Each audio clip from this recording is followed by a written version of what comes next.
All right, hello everyone. Good evening. I hope everyone can hear me okay. Someone could give me a thumbs up or a chat heads up to let me know if everyone can see and hear me. Hello, thank you. Fantastic, thanks y'all. Wait just a few moments for a few more to join us.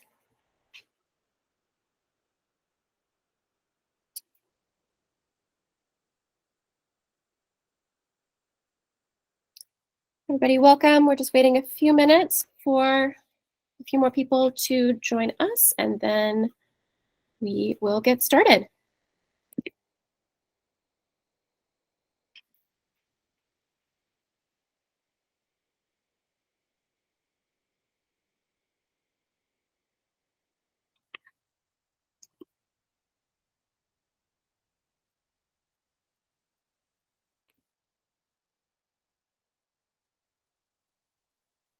Just so everyone knows, this is going to be recorded, just so that we can share out this information with anyone who wasn't able to join this evening.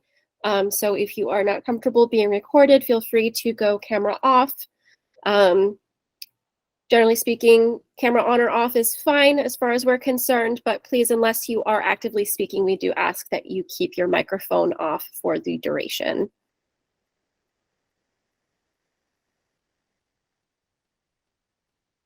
Okay, well, I think everyone, it's a nice crowd here, so welcome everyone. Allow me to introduce myself. My name is Jennifer Hand, and I am the Conference and Events Manager for the Glas Art Society. And so excited to welcome you to our first proposal information session for Berlin 2024. Now, this is really designed to answer all of your questions about submitting a proposal for a presentation for the conference. So we're going to leave plenty of time for a Q&A session.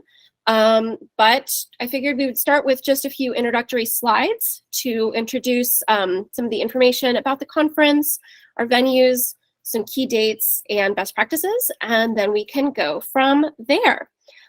So I'll run through these things. If you have a really pressing question, feel free to go ahead and pop it in the chat, raise a hand, or just unmute yourself and jump in. We don't need to be formal this evening. We're just here to learn and have some fun. And let's get started. Okay, so first most important thing, right? You don't want to sit and think about your wonderful presentation proposal and then miss the deadline. So here's a really important one. Proposals are due July 30th, 2023. That is not a lot of time. So we do understand that is a pretty quick turnaround, but we think it's a doable one. The submittable application, I will say, as someone who has both managed and submitted through Submittable to be a guest presenter, it's really not that much. There's really not that much to it. So we hope that that becomes a manageable deadline for everyone. We will be doing notification of whether or not your proposal was accepted around September, probably early September of this year. The site committee and pardon me, admitting someone here. Welcome. The site committee and board will meet in August to go over the proposals that we have and curate the conference program. That happens in mid-August. So hopefully September, presenters will start hearing whether or not their proposal was accepted. And then of course, May 15th to 18th are the conference dates. So if you have a conflict with those dates, that's not getting moved. So make sure that you're available then if you are planning to submit a proposal. One of the questions that we have gotten a lot over the past few years post our amazing slate of digital programming is whether or not people can present remotely. Generally speaking, the big picture answer to that is no. We do want to have our presentations live and in person in Berlin. However, certain exceptions can be made under certain circumstances, generally speaking only for panels though, when it's just a portion of someone of a presentation and not if you are the primary sole presenter. Okay, next slide. Okay, types of presentations. This is a big one because a lot of the questions that we get are, what is this? What is this idea in my head? What category does this fall under? So of course we have our demonstrations, and that includes the category of hot glass demonstration, flame working demonstration, neon demonstration, cold working demonstration. That is, you're really demonstrating, hence the word, the process, start to finish, right there in that specific studio. So those are the modalities that a demo kind of encapsulates. Next up, we have lecture, also pretty straightforward. Oh, excuse me. And a demonstration is 1.5 hours in length, 90 minutes, generally speaking. So a 90-minute program. A lecture is, you can have a slideshow. We will always have the capacity for you to show slides, do a PowerPoint, Google slide, however you prefer to present your information visually. Not mandatory. If you prefer to speak without visual aid, that's also totally doable. But our lectures are 60-minute presentations. And then a LECMO is kind of a combination of a demonstration and a lecture. So it is a cooking show style, pre-made parts, pre-made components, or really just examples that come together. Like when I say cooking show style, it's like, okay, you would start this part and then you show what it looks like a couple of hours later, right? You're able to fast forward as if Julia Child is pulling her perfectly cooked turkey out of the oven. It's, a little bit of stage magic. LECMOs are not for hot demonstrations. They're really usually not for flame demonstrations or neon. They're really more for mold making techniques, maybe some cold techniques where you really aren't able to show the process start to finish. And this is where it gets sticky between demonstrations and LECMOs, which is why I'm going to kind of spend a little bit of time on this, because demonstrations are usually narrated. So just because you're planning on talking during your demo doesn't mean that it's a LECMO.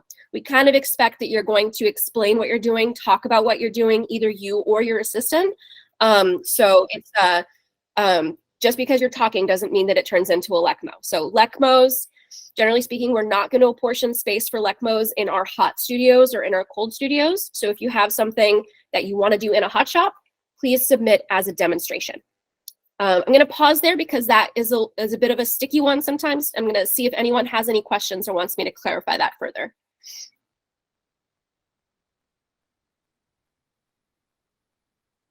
Insert Jeopardy theme. Sorry, I didn't Hey, Jennifer, this is Brian. Hi, Brian. How are you doing? I'm good. Sorry to miss you in Detroit. I was really looking forward to being able to present. So when I submitted for Detroit, I submitted a LECMO, but there was sort of a hot part of it that was a demo. If I were to kind of want to do a similar kind of theme for next year, would you want me to apply again as a LECMO or as a demo or as a? I would. Given that, yeah. Oh, sorry, I didn't mean to cut you off there. No, I'm just requiring you to remember a lot. The thing was going to be some mold making for hot glass blowing, and so there's like computer parts, there's mold making, there's glass, there's all this broad swath of stuff. Yes, I do recall yours was a very special situation in which it was a lot of LECMO components, but then also a demo component. So I would say apply as a demo, because that way I know that I need to slot you in for hot shop time, which is something that kind of, there's a lot of presentations to manage. So sometimes things get lost in the details, and it, takes 2 weeks before the conference when you go, oh no, this person needs a hot shop. That's weird. Anyway, so definitely go ahead, and this is where just like writing and you did a great job of this, by the way, but just writing a lot of details of exactly what it is you're doing, maybe even like a kind of run of show for us to know what it is you're trying to accomplish can be super helpful. I really do think you did a great job of that. Just give us all the information, and then we kind of know what the deal is. We love interesting new combinations of things. We really want to see people pushing the envelope of all of these. It's really, these categories tell us what space you're going to be in the conference venue more than anything else. And they also tell us time slots. I did see a question in the chat there about Timing, so demonstrations and LECMOs are both 90 minutes. Lectures are 60 minutes. Panels are also 90 minutes, sometimes up to 2 hours. I hope that answered the question. I'm going to pull it up in the chat just to, yep, LECMOs, 90 minutes. Yep, okay, great. But thank you, Brian, for that really great question. There's always going to be somebody who has a special case. This year it was you, and then we were so sad to not be able to host you because of COVID. But fingers crossed. I was sad to not be there. I know, yeah. So fingers crossed for Berlin. Okay, so we had one question there. We answered another about timing. Does anyone have any more questions about demonstration, lecture, LECMO, kind of basic logistics before we move on further down this list?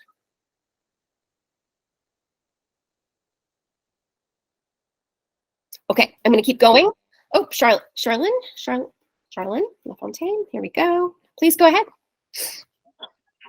Hi, I just had a quick question about the actual venue. Like, will it be possible if we wanted to do, say we were two people who wanted to play off each other doing a flame demo, but we at the same time we did want to show images of inspiration or previous work. Can we arrange to have something to show those images on, like a screen of some kind in a flame shop? That's a great question. So actually this year in Detroit, we had monitors in pretty much every demo space. So in our, with one exception, but yeah, almost every space we were able to get AV set up. So that's something that in the application, which we'll go through later, so you can see line by line what you're going to be putting in. That's something you would want to put under special equipment and considerations. And then that just lets me know that I have at least one flameworking demonstrator who wants AV. So I see if we can fit that into our budget. So basically what we'll do is we'll say, if this presentation was to be accepted, we'll let you know that we're going to work on it, and we'll have an answer for you on whether or not you're going to be able to show those slides, but we will definitely try. Okay, thank you. Every year is a new adventure. Detroit was certainly a wonderful adventure. Berlin, gonna be a whole new box of fun surprises. But I'm really excited about the venues that we're working with this year, and they give us a lot of really great options and opportunities. So we're hoping, and especially thanks to the generosity of Bocce, who is doing an in-kind donation of one of the major spaces. Hopefully that frees up some assets for us to do some fun things and fun equipment for our presenters. So fingers crossed. Thank you for that great question, Charlene. Anybody else?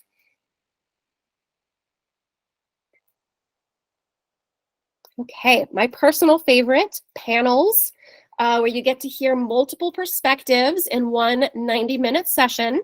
So a panel is a special beast because it is put together by a moderator or a group, but it is put together and submitted by one moderator. But it is a group discussion for up to 4 people. So usually it's one moderator and 3 panelists.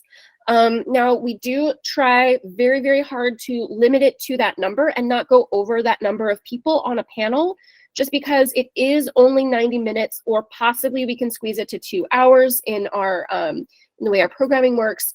And if you have more than 4 people in that time frame, there's always a possibility that someone's going to get cut off or not get to present their portion of it, just because it's not quite enough time for more than 4 people to share their own perspective. And sorry, I see a question, Teresa Mitchell.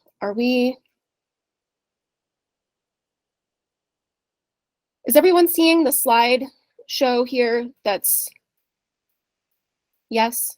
Do we see an orange and yellow slide show next to, okay, just making sure. Yes. So Teresa, if you're having some technical difficulties, hopefully she's able to hear me. Okay, I hope she's able to figure that out. Sorry, I don't know where I was. Panels, okay, so we try to keep it to 4 people, 1 moderator and 3 panelists. So a panel is one of the very few instances in which, when you go ahead and make your proposal to us, you don't have to have confirmation of every single person who's going to be on the panel, because it's kind of frustrating to reach out to a bunch of people, you know, do this whole presentation, get their commitment, and then find out that you actually didn't get a slot at the conference.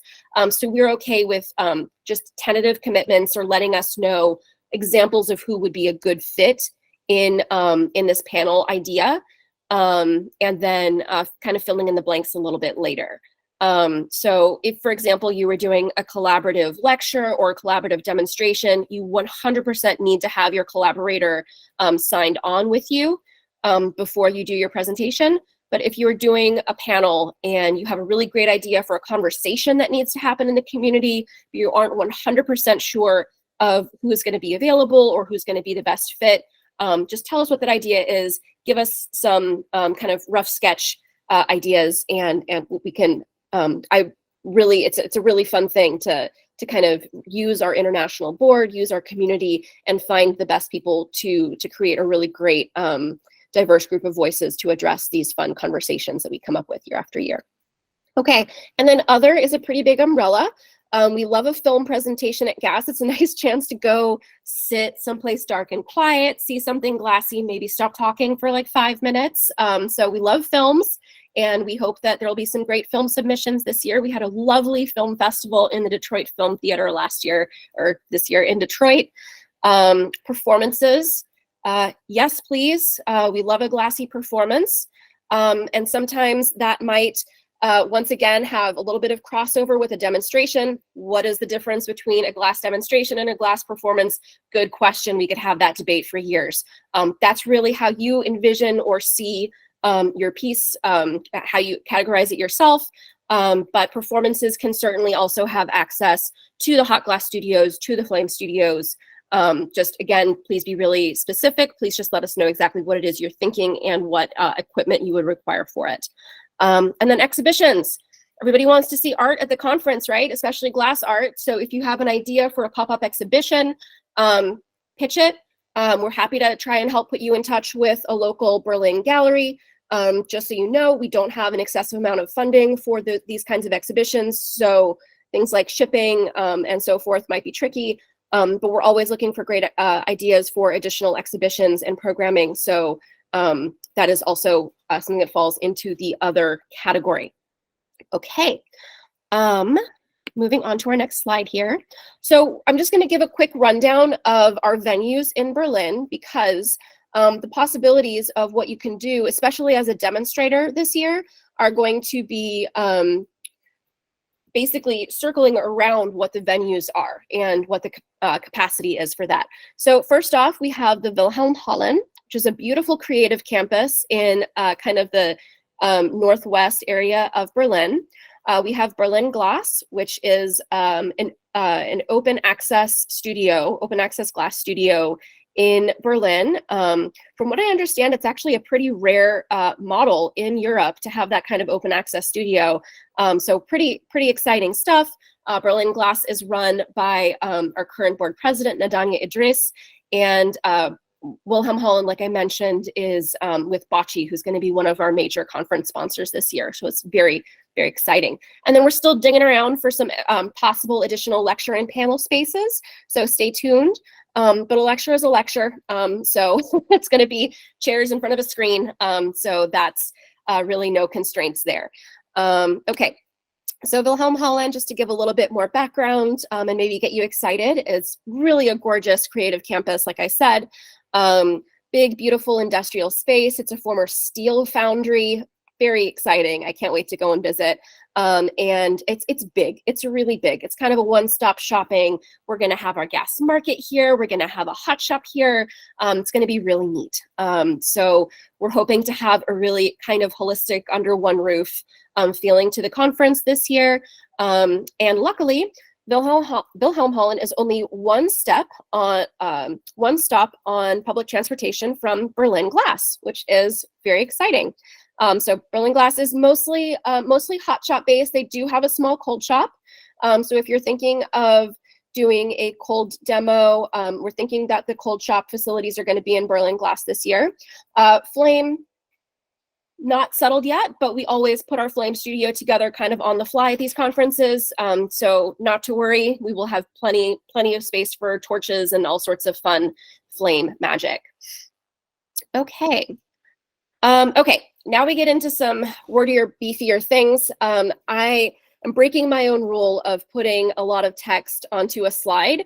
So I'm going to run through this really quickly, but I also want you to know that we are going to, at the end of this, I'm going to link a big best practices document. Oh, it's not that big. I think it's only 3 pages.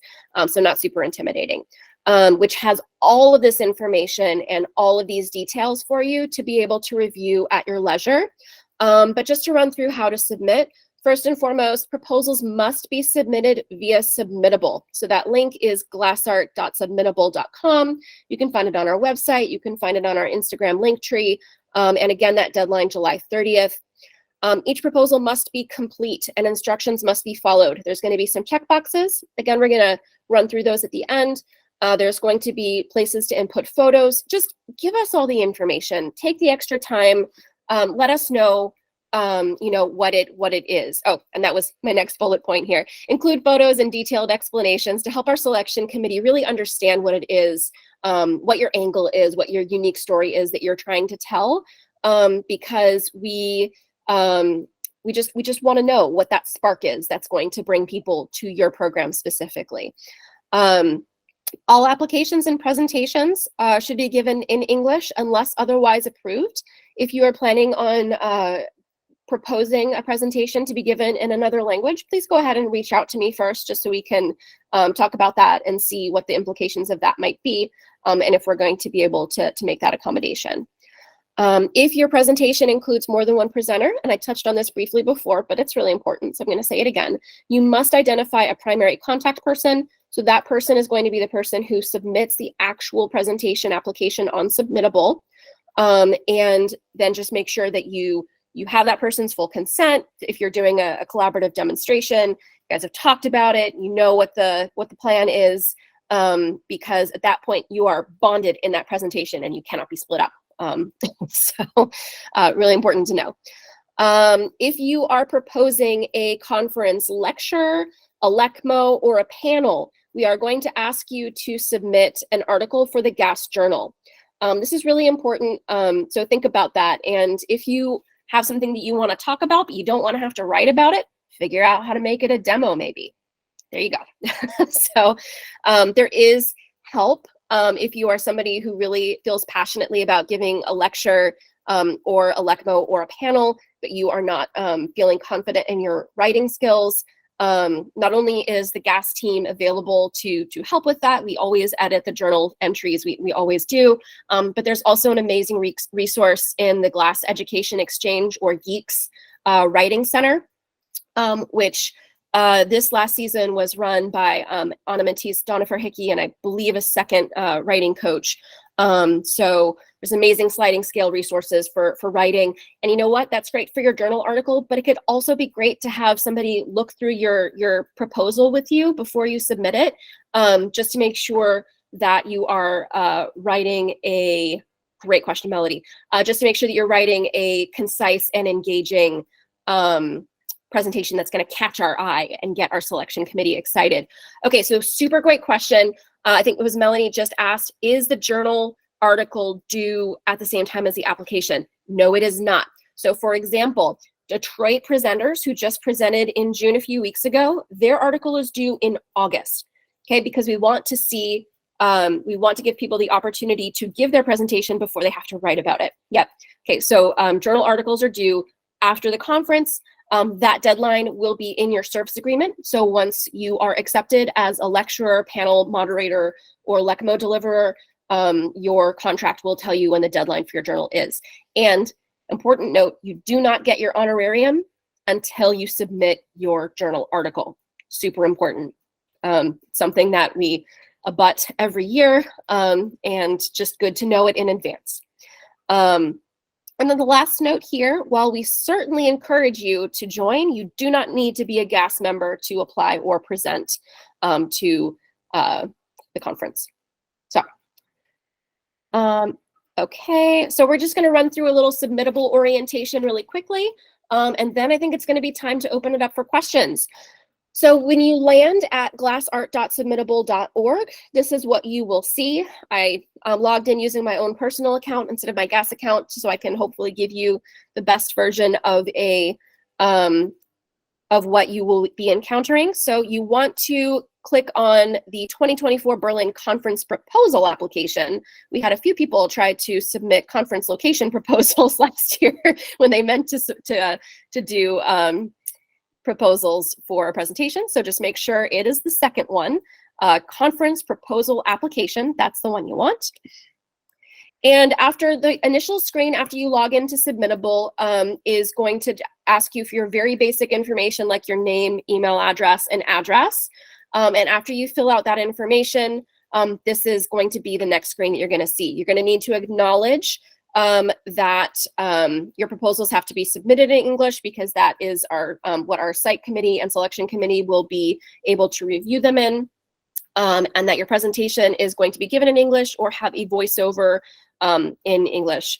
And then you're going to have to, and this is perhaps for some the hardest part, pick the type of presentation you're proposing. So that's where you're going to select one of these options and only one. And then your primary presenter contact, pretty straightforward. Primary presenter email, yes, that comes through in your Submittable account, but we still want to know that it's the right email through which to get a hold of you. For example, some people, their Submittable email might be an email that they don't use very often. So please make sure that the email that you put as the primary presenter point of contact email is one that you check regularly. And that doesn't have an overzealous spam filter, because you would be very surprised how many people didn't realize they were selected as presenters until many weeks after they had been contacted because of spam. Don't know why our emails like to go to your spam folder, but they do. So please be aware. And Charlotte, I think, just had a great question. Yes, a pop-up exhibition would come up under other. Definitely, absolutely. Great question. Okay, next slide you will encounter. Oh, how many proposals can a person submit? I feel like I'm shooting myself in the foot here by saying this, but like as many as you want. I mean, don't get crazy with it. You know, if the reviewing committee sees that you submitted 20 proposals, they might just get annoyed and roll their eyes at you and not give you any, but within reason. If you have a few ideas that you want to throw out and see what catches, please do so. We had one presenter who gave us a few options last year, and she was selected and kind of did a fusion of the best ideas from each of her proposals. And I think that was a really lovely thing that happened there. So yeah, you are not limited to one. Okay. So we do ask for a primary presenter bio, and that's kind of just to help us with any promo in case you do get selected. We do love to do Instagram features of our presenters to get people excited to come to the conference and see their amazing brains and talented work on display. If you have a co-presenter, then you're going to want to go ahead and note that so you can put in their additional information. If you already know who your co-presenter, or if you know, obviously if you have a co-presenter, you're going to know their information because you've already discussed this with them. But if you already know your panelists for your panel and they're on board and super excited, please give us their contact information as early as possible, because we will need to reach out and be in contact with them. And it's just nice for me to not have to bug you with 50 emails saying like, hey, I need to know. So again, when in doubt, give us more information, I guess, is really the overarching theme of this information session. Okay, title of your proposed presentation. Feel free to get punny, use puns, be funny, be specific, be cute, have fun with it. Somebody says hot glass demo. We're looking at a lot of presentations. We're looking at a lot of pitches. So do something that makes yours stand out. Not emojis. Okay, we're not talking emojis. We're not talking about special characters or unusual punctuation. But just use your imagination. Let it run wild. Presentation description.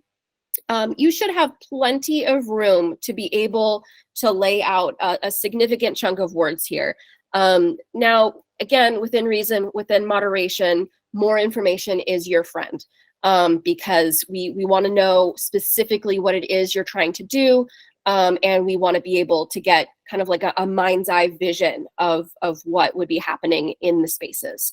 If you are presenting a lecture, again, more information. What is your background? What is your the reason that you're passionate about the subject? Where did you learn about it? How have you been researching it? If it's a panel, really outlining, the reason you think this is an important conversation. Specifics are great. We love them. And then this also is important, equipment or supplies provided by you. If you, and especially if we're talking about a LECMO or a demo situation, if your demonstration requires a very specific type of equipment, I'm going to use, for example, a hot glass 3D printer. We were very lucky that the amazing Maple Glass folks from Australia brought a 3D glass printer all the way from Australia to Detroit. That was neat. Probably not going to happen 2 years in a row. So if you require very specialized equipment and you are planning on bringing it, go ahead and list that here. Now, if you are hoping to have some sort of specialized equipment, like, for example, a laser printer, laser cutter, and you think it might be something that might live at or near the conference venue, especially if it's not a deal breaker, if you don't have that equipment, go ahead and list that in the section here where you're going to see this bubble.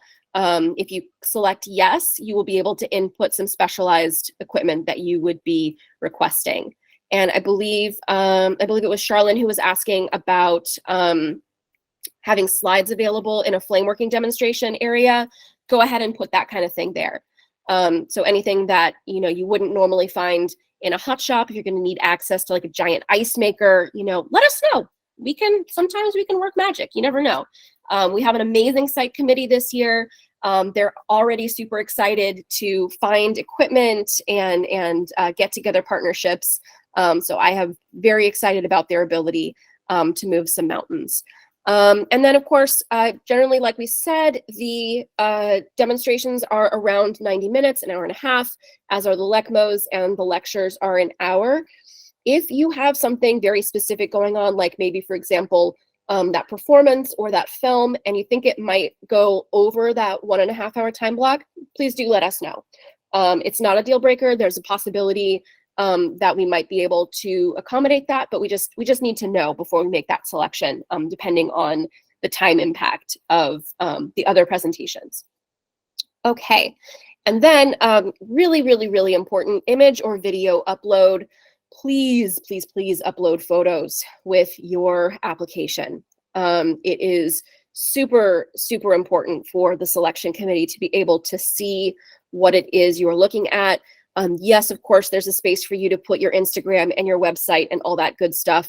But again, we're looking at a lot of applications, and people may or may not follow an external link to go check something out. So when you put these images in here, the selection committee will be able to click through them, see what it is you're trying to do, and get a better understanding and get excited for what it is you want to share with the community. So you can include, I believe it's up to 4. Oh, great question. Yeah, panels are kind of funny. So Charlotte is asking, for a panel, should you upload headshots of the panelists? Again, you don't necessarily need to have your panelists confirmed when you submit for a panel. So use your judgment there, I would say. If it's something that's about a specific way of working with glass, or if there's some historical context or imagery that you can give, if it's like, a panel about Berlin glass history and you have like images of the factory or something that you would want to put in your slideshow for this panel, give us that information. Just give us the most pertinent images. But in order to adhere to this request to include a headshot, please just do that as the moderator. I don't think we would have much of a use for the headshots of the panelists, but either contextualizing photographs, or definitely if you're if you're a flame worker, but you're proposing a panel about, for example, we had a great panel on imposter syndrome last year. Unless your flame working work really talks about imposter syndrome, it's not necessarily a relevant image to put in with your application. But you could use, for example, a chart or a graph that talks about the ways that imposter syndrome affects different communities. It doesn't have to be a photo. It could be graphics or imagery that really support your presentation, if that makes sense. Okay. Okay. And then this last slide is one that's pretty dear to my heart because we are looking, diversity is a big buzzword all over the place, but it's really important to get a handle on how Glas defines diversity, which is a little bit different from some other organizations. We want to represent the entirety of the global Glas community. That's a big ask, we know. But when we are looking at these proposals, we are curating to touch as many different aspects of the global Glas community, inspire, connect, represent, all of those great words, okay? These are the different poles of diversity that Glas is looking to fill when we are curating these conference presentations. So diverse methods of working with Glas. Yes, we all know glass blowing is super fun. Oh, I'm gonna let Derek in. Hi, Derek. Oh, hope he got in. This thing is flummoxing. There we go. So not just, of course, everyone gets super excited about glass blowing. It's on Netflix. Everyone's fired up about it. Of course, we love glass blowing demonstrations, but that is not the only type of glass that we are interested in. We want to see the pot de verre. We want to see the flame working. We want to see glass casting. And especially, we want to see sustainable ways of working with glass. So diverse methods of working with glass. The more diverse, the better, as far as from all the different ways of working with the material. I don't think we had one stained glass demonstration scheduled for Detroit, but unfortunately she had to cancel right before the conference. And I was so bummed because that's something I really hope we get to see more representation of in future years. We love our stained glass folks. So geographical diversity, again, global glass community. So if we have 70 presentations and 70 of them are from the North American continent, we have failed in representing our global community. So we're looking for not only diverse ways, but also coming from places all around the globe. Diverse ranges in career levels. Yes, of course, we want to hear from the experts, but we also want to hear from the upstarts. We want to hear from people who are starting out and have fresh ideas. We love to hear from students. We love to hear from established artists, and we love to hear from our folks who have been around, seen it all, and have wisdom and sage advice to share. So all of the ranges in career experience, yes, please. And then, of course, what diversity means in most situations, diverse representations of race, class, sexuality, gender, expression, and ability. We really are committed to doing everything that we can to make our conference increasingly accessible year over year. And we really hope to find and spotlight presentations that support that mission as well. And then diversity of individual experience. We want to hear your voice shine through in your proposal. What it is about you specifically that makes, or your method or your story that makes it a compelling thing that other people are going to be excited about and want to experience too. Okay, well, we've all heard enough about my story this evening, so I'm going to go ahead and stop presenting and open it up for questions. My favorite part. And I'm sure there's going to be quite a few. So who's first?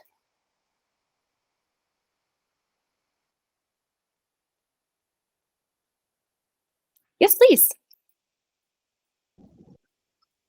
Hello. I had a question about, I know you said something about like the LECMO combination for things like casting or fusing, things that like have like a longer sort of steps to it.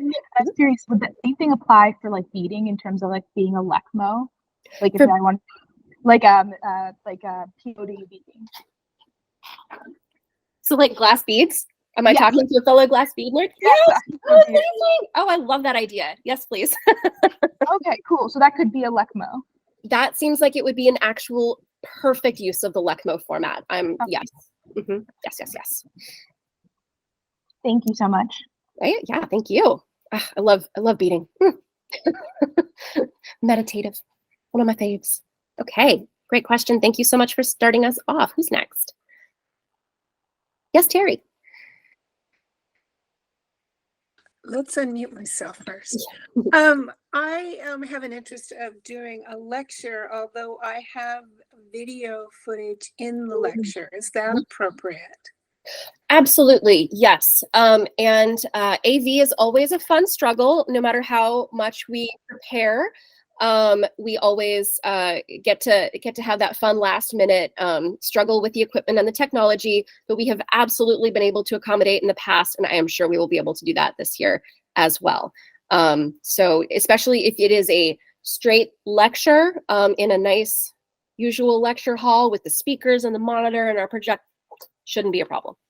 Okay, great. Thank you. Thank you. All right, I saw a couple questions from Melody in the chat. I'm guessing you just want me to read these out and answer them, so I will go ahead and do that.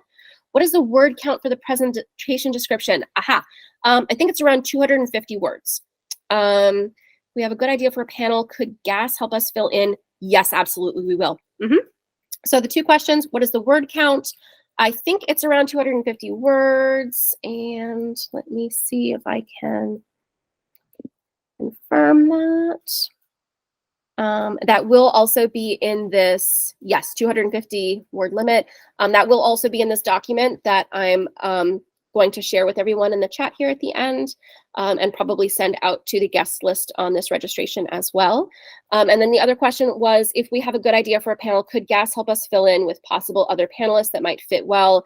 I personally love that process. I get to reach out to our board members. I get to ask their opinion on things. They love that.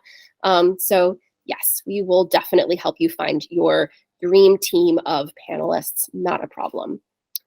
Is there any benefit to having the article written at time of submission? Well, that means you don't have to do it after the conference, so that's always nice. You can sit back, relax, and enjoy yourself. And honestly, it might be really nice to be able to pull from your lecture or link to your or pull from your article or link to your article in order to give the selection committee more information. So not a bad idea. And Charlotte says, we are PhD students in Glas from Edinburgh College of Art and would like to propose a panel discussion aiming at students and people interested in doing a PhD in Glas. Is that something that would be of interest? Sounds very interesting to me. Definitely propose it. Full transparency, we did have a panel in Detroit on PhD programs in Europe. It was more on European opportunities. But education, so panels, my advice for panels is to kind of aim broad. So maybe postgraduate and not necessarily just PhD. But you know what? It sounds interesting to me. I would be fascinated to learn more about going to school in Edinburgh and other lovely venues. So I would certainly encourage you to apply. And absolutely, you're very welcome. Okay.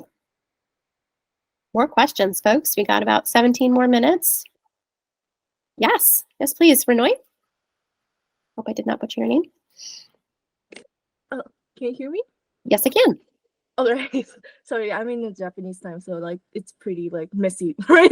But so I like to like propose something like it's kind of hot shop demonstration, but like it has a participatory part. Like I want people to come in to the demonstration part and like do something else for me. Is that like I should propose as a performance or just like because like most of the portion could be like a demonstration. So I wonder like if I should do that as a hot shop demonstration or a performance or something. That is a really good question. I think it sounds more like a demonstration to me, but because this is a really specific question, and it's a really interesting question, and as somebody who loves participatory art, I would just love to talk more with you about this. So feel free to just send me an email. It's very easy. I'm just jennifer@glassart.org, and we can talk more about that offline. But my gut says it's a demo, but you would probably be safe to propose it either way, just as long as you're very clear about the fact that it is a hot shop performance. But yeah, that's already exciting. Participation, we love participation. So very cool. Okay, can someone present at GAS 2 years in a row? Thank you, Suzanne, for that great question. No, they may not. The exception is if you were a panelist in the past couple of years, then you are theoretically able to present your own demonstration or program. Because a panelist, you're only a part of a presentation. You're not a full presenter, kind of. But if someone is a presenter, then no, they cannot present again at GAS 2 years in a row. In fact, I believe you have to wait 3 years before presenting again. Yes, so thank you for asking that question. That is a really important one. Would discussing grants and the difference of nonprofits and galleries connected to college be of interest and the benefits? Yes, thank you, Stephanie, for that great question. Anything that talks about grants and business practices, especially talking about nonprofits and galleries, that is usually very well attended, especially grant as the key word, because grant writing is an art form into itself. So that sounds like a very interesting proposal, and definitely please apply with that because we need that information. And it's a great question. Will the demos panels be recorded? Good question. I don't have a solid answer for you on that yet. We would love to be able to make that happen, and we are always hopeful. But that is a huge budget item, and we are a little bit too early in our planning process to be able to have a firm answer on that. That being said, there's always the iPhone on a stick. So even if GAS is not doing the recording, you are more than welcome to record yourself. And while we don't necessarily always have the capacity for video documentation, we always do take photos, images of every single presentation to make sure that there is some documentation that it happened for history and posterity and all that great stuff. Can a demoing artist from a previous conference within 3 years be a part of a panel this year? Very great question, Ian. Yes. So the opposite is still true. If you were a panelist, you can still be a demonstrator. If you, yes, if you were a demonstrator, you can still be a panelist this year. Yes. Great. Okay. Great question from Brian. The theme is where art and design meet. Can you please speak to what that means to you, to me? Ooh, oh boy. So I'm going to apologize in advance. I just got out of a very intensive craft history and theory master's degree. So I've been talking about what is the difference between art and craft and design. Oh yeah. Oh, to GAS. Oh, not just, oh, anyway. Okay. So where art and design meet. What does that mean to the Glas Art Society and not to Jennifer Hand? Great. Thank you for clarifying that, Brian. So really what we're hoping to talk about is kind of the strange synergistic magic that happens when art and design come together. So art being the kind of funky experimental cousin, and design being the thing that is always optimizing, aimed toward the market, thanks Melody, and trying to solve problems in the field. I think that a degree in fine art and fine craft is always a degree in creative problem solving, and I really feel like design is also always creative problem solving, finding a problem, finding a lack in the world, and then finding a way to fill it through design, right? So I think that talking about the ways that artists and designers work together, talking about the different relationships that happen in that field, and then also it can be as simple as there's going to be some art demonstrations and presentations, and there's going to be some design presentations. And that also has to do with the specifics and the ways that German grant writing projects work, because arts are very well funded by Germany, where design, because it is more commercially based, isn't always as well funded. That's my very basic understanding of that problem there. But as much as we were excited to focus more on design, we really need to keep art and craft as a part of that as well. It is a very loose theme, as they usually are. I mean, last year's was community collaboration, crossover. And that's kind of a great art school prompt because you can really shoehorn anything into that if you try hard enough. And I'm excited to see who takes that to exciting places. But yes, art and design. So thanks for that question, Brian. Did that kind of answer it for you? Yeah, that's great. Thanks. I appreciate it. And I agree. It'd be nice to hear your personal answer too, but we can leave space for other questions. Meet me in Berlin. We'll talk about it over a beer. How about that? Awesome. Okay, more technical problems, more questions. And of course, remember, I'm going to go ahead and pop the link to, I'm going to be right back. Excuse me just a moment. Make a copy. Just realizing I don't think that this is a publicly available link, so I'm going to make it public really quickly. Oh, it is. Never mind. Silly me. Okay, so just grabbing this link for everyone, and this has all of the things that we just talked about, plus more. So please go ahead and click on that link, follow it through, save that document. It has a lot of really great information on, it goes more into depth on some of the differences between the types of conference proposals. It also talks about our honoraria, and it talks about just a lot of really great technical information that you might need to know. So there is that resource for you. And then there's also the GAS team, who are always ready and waiting and excited to talk about things with you. If you are in the process of putting together your proposal and you want feedback on it, more than happy, please reach out. Again, Jennifer@glassart.org. And it's exciting stuff. Berlin is shaping up to be a really special year. Do the slow Jeopardy sway to see if we have more questions.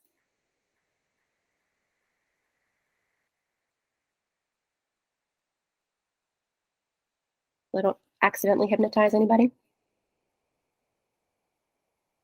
Okay, people are leaving the meeting. I guess I just shared all the information. I guess we're done. Looks like Suzanne had a question in the chat. I don't know if did that get covered? Oh, thank you, Suzanne. Thank you, Brian. I did not even see that. Now, if you're the moderator, whoa, that's a tricky one. We're playing Stump the Conference Manager. If you're the moderator, can you present a GAS the following year? I think no, but I think that the selection committee might have the ability to have some discretion on that one if they really feel like the moderator was kind of really just one of the panel the year prior. It's tricky. If I had moderated a panel last year, I would not try to write a presentation the year following because I would feel like it was probably going to get shot down, knowing the way the system works as I do. So yeah, probably not. There's always exceptions though. You never know. But it's really important to us that we're not just hearing from the same voices year after year. It's a big global worldwide GLAS family full of crazy interesting and crazy talented people. So try to keep it fresh. And yeah, you're very welcome, Terry. And can you propose an exhibition with more than one person taking part? Absolutely. Again, the biggest constraint there is funding, and specifically funding for shipping. Shipping glass is complicated and expensive. As somebody who decided to spend a semester making glass weights for some unknowable reason, it's why do we make such heavy things and then have to ship them places? Oh, it's the worst. Anyway, you can, yes. Just keeping in mind that if you are selected, we would be expecting for you to find some funding for that, because unfortunately, probably not going to be in the GAS budget to be able to pay for shipping for things like that. But we're always happy to help and try to find funding where we can, and direct you towards grants and resources that might be able to pitch in on that funding too. And being in Europe, there's a lot more resources this year than there are in most years when we're in the United States, for example. So lots more funding available for artists to live lives in Europe than in America. I don't need to go down that commentary road, but Are those only available to people who are living in Europe? I don't think so. Oh, okay. No, I don't think so. Be interesting to know more about that. I know nothing about that. I'll send you an email. Yeah. So Please. well, if it's for, so yeah, if you're applying as an American artist to do something in America, probably not. But if you're an American artist applying to do something in Berlin, you never know. So there's a lot of really great opportunities, and like I said, our amazing site committee is already chasing down grant money to try to help make some opportunities happen for our presenters this year. So very exciting. Still very, very early. So congratulations to all of you for being so on top of it, that you're here and listening to these, listening to my presentation and hearing these answers to these questions, because you are ahead of the game. It is not July 29th at 11 p.m. So thank you for being proactive, because I know how most of this community works. And that is like, oh no, no one's bought a conference pass. It's 3 days before the conference. Oh, there they come. Oh, they are coming. Okay, great. That's good to know. Thanks for acting early. We appreciate you. Thanks for setting it up early for us. Okay. Well, if there are no more questions or no more questions that people want to share publicly, you're welcome, Charlene. Thank you all so much for joining us this evening. It has been a distinct pleasure, and I hope to see you all in Berlin. Auf Wiedersehen.